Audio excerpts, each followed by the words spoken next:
Good evening. Thank you, everybody, for coming here. It's so wonderful to see all of your faces here and your presence. And on behalf of my mother, Fraida Nathan and Sarlea, and on behalf of my family, we really appreciate everyone who's here. My mother talked about Rebbetzin Shkup constantly in our house. This was the first time I think that I had the pleasure of hearing one of Rebbetzin Shkup's lectures, and I should have tried to hear that sooner. So, thank you.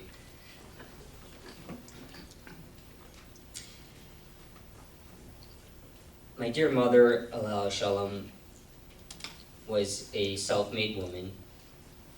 She had a difficult life, but was always willing to engage in the hard work that was needed to persevere. That's something that is, I think, more valuable today than ever. The skill of perseverance, teaching our children how to cope with difficult challenges and change and overcoming that change. Her parents were divorced when she was young. She married my father in Israel in the 1970s.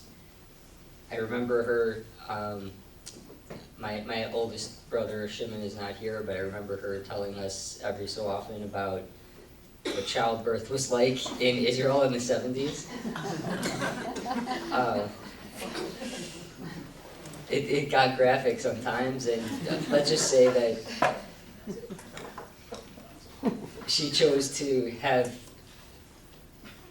do that at home, where I was born at home.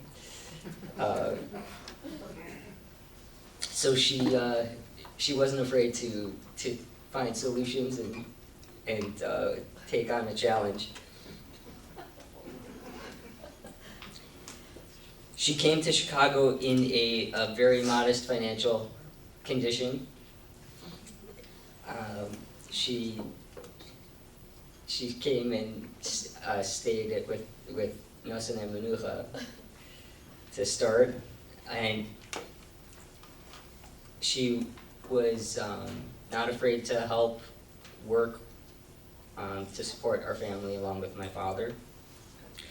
As Rebbetzin Shkup mentioned, she worked as she went back to school for social work. She was working while she finished her bachelor's degree. She was working while she did her social work at Loyola, and it seemed to be never-ending. I don't know, I'm not someone who understands social work, but it seems like the training never ended.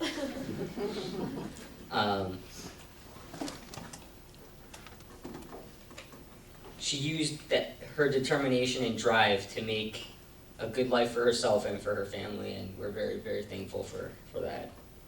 She was a proud mother of 5, grandmother, sister, teacher, student, friend, social worker. She was a genuine person to her core. She was just filled with truth, and sometimes that was difficult to hear. But that's who she was. She was genuine. She gave us as children space to be independent.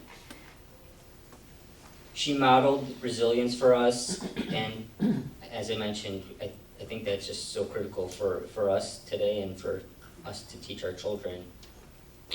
She modeled how, in her direct, truthful way, she modeled how to talk to one another, to get to real issues. We are not a passive-aggressive family, just aggressive. We're not afraid. She taught us how to talk to one another directly and say what we feel and say what we mean. And we apologize to anybody we offend, but we're going to let you know how we feel, but that's because of my mom.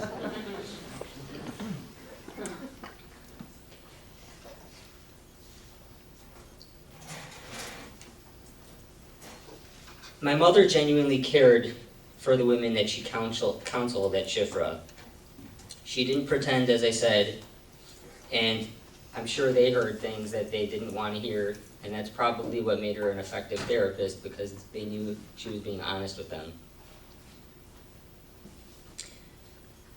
I moved to New York in 2012, and I'd often come back to Chicago for work. I'd come and talk to my mother, and I obviously talked to my mother all the time on the phone, and she'd email me questions, and because I'm a lawyer, and my mother she always loved to ask questions about people from anybody who she can learn from. And I happen to be the culprit with the legal field, and I'm sure she asked these types of questions about from anybody who had specialized knowledge or skill at anything. But for me, and from where I was sitting, she would constantly ask me questions about situations that her clients, these women at SHIFRA, were facing, and she would grapple with these issues, and she really struggled thinking about them. She'd stay up at night thinking about these really, really challenging, difficult situations that women were facing, whether it was an unplanned pregnancy with somebody who was abusing them, or just trying to get people out of these terrible situations, or just talking somebody through about, obviously an unplanned pregnancy can present challenges, and I'm not going to pretend like I know all those challenges, but my father, I'm sure, can tell you about many of them. She would always be asking me questions just to try to reach a little deeper, to try to help these women with another aspect of their problem, to reach and learn another way to help them.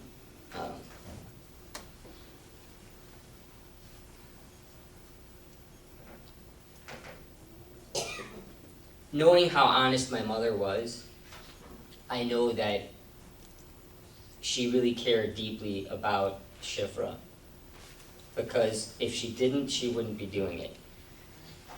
And she was doing it till the very end of her life, and that's because she believed in SHIFRA's mission.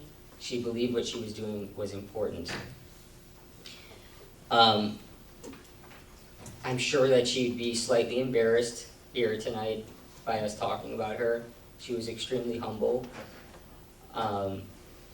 Humble and brazen at the same time. She's not scared to say something, but also she would definitely be embarrassed by all the praise that we were giving her here. But she deserved it.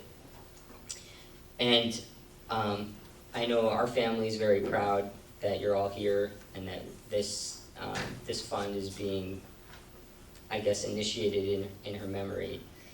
And she would appreciate it. And on behalf of our family, I just wanted to say thank you so much to SHIFRA, to Erica, to your whole team, and to everyone here.